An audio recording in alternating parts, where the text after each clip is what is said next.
everybody, it's Mary Beth Martin. I'm excited to be back again. We're gonna pick back up quickly today because we were at a very exciting part where Willa was really about to find out some true information of her past. So hopefully we can dive in that today. Excited to continue in Willa of the Woods by Robert Beatty. Pick back up at chapter 17 on page 85 in my copy, so find your spot and we'll get started. I did not see your parents and sister die, Willa, her grandmother said. But you had to have been there, Willa said. There was a gathering of the clan in the great hall that night, her mama said, and everyone was there. Your father was one of the most respected elders of the clan, a guardian of old ways. Immediately after the gathering, your mother, father, and sister left the lair through the main entrance that leads beneath the watcher. Where were they going? Willa asked, anger leaking into her voice. Why wasn't I with them? Why would I be separated from Aloha? You were here with me, her grandmother said gently. I had decided that the time had come for you to learn the song of the little tree. Willa glanced over at the tree sitting in the stone niche, with the sunlight coming down from the hole above. The Faron of old had used words to talk with and persuade the ancient guardians of the forest, but songs sung in the Faron language were even more powerful.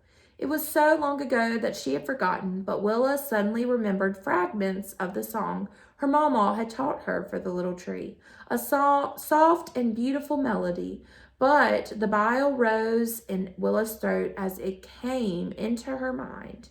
She had gained a song and lost a sister. Do you remember now? Her mama asked gently. Yes, Willa said, her voice cracking as she wiped the tears from her eyes. She didn't want to cry right now. She wanted answers from her mama.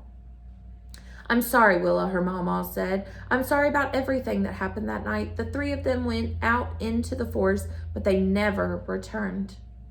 Willa looked up at her. But what happened to them? The day folk caught them and killed them. But how? Willa asked. They could all blend. I don't know, her mama said. You know that I taught your mother myself, and I taught Aloha as well. If enemies came, they should have been able to hide themselves.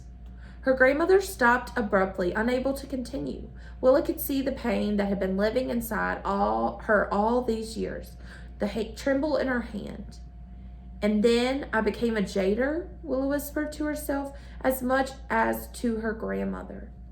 She couldn't remember all the details of that part of her life, other than the living nightmare of the initiation, the pleading, the isolation, the starvation, the long training through the night. It is the Patarian's law that all children of the clan become jaders, her mama said in a low voice, looking into her eyes. I tried to tell them that it was too soon for you, that you were too young, that you needed time to grieve.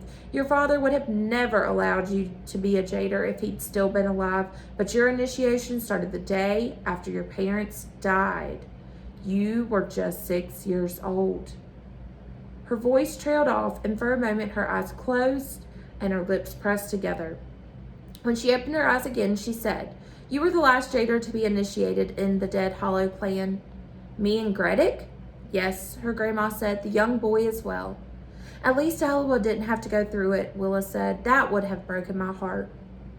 Despite everything that had happened and the sadness she felt, Willa knew that she wasn't the only one who had suffered in the lair.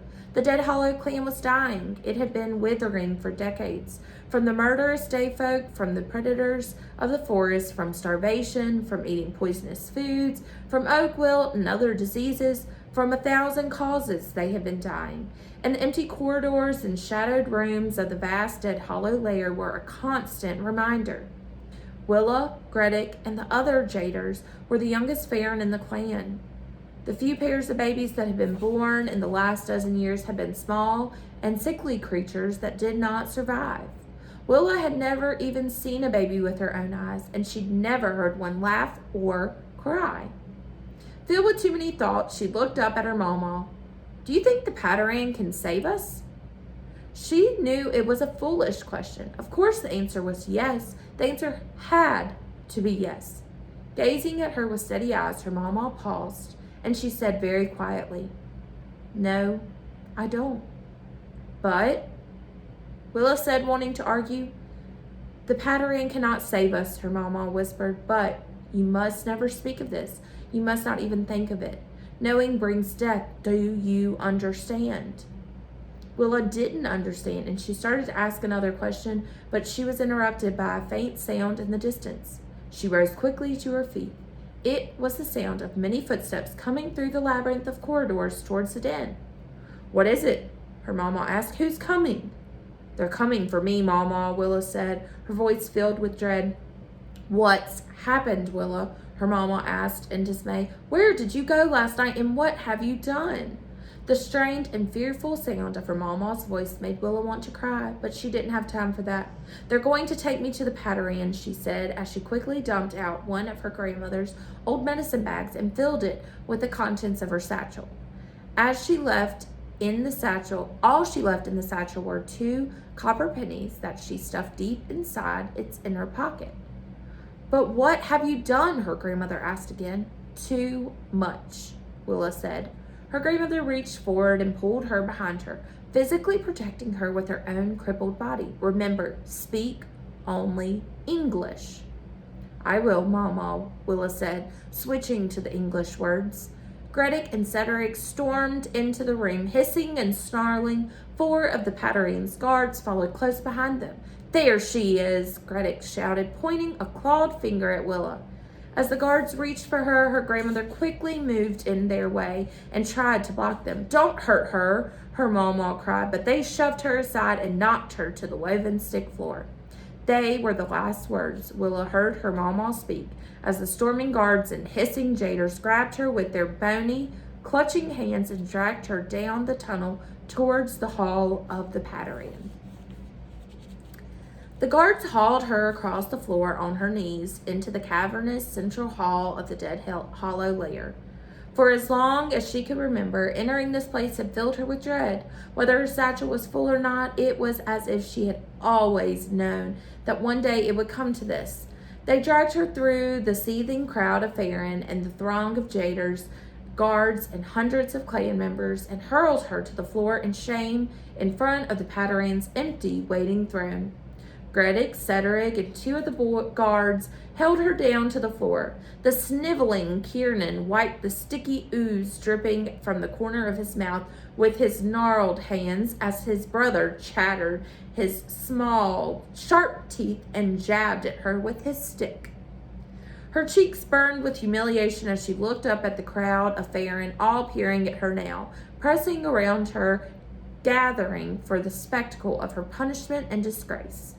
The faces in the crowds were mostly middle-aged Farron, with few grandmothers and grandfathers among them, for many of the elders had passed away in the last few years, and there were no children other than the hissing jaders.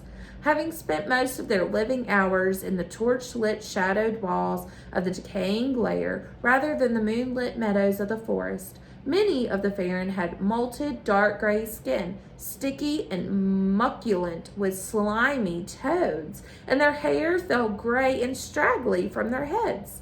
Others had greenish skin, similar to her own.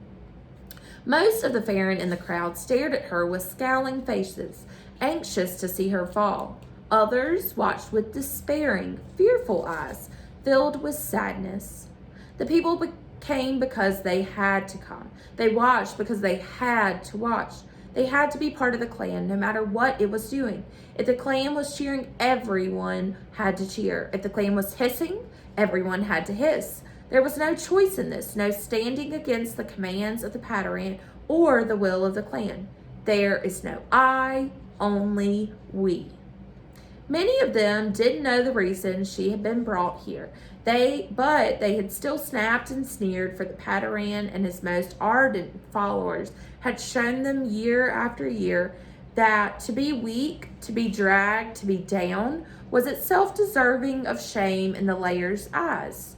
It's one of the jaders, a Farron in the crowd murmured to the one next to him.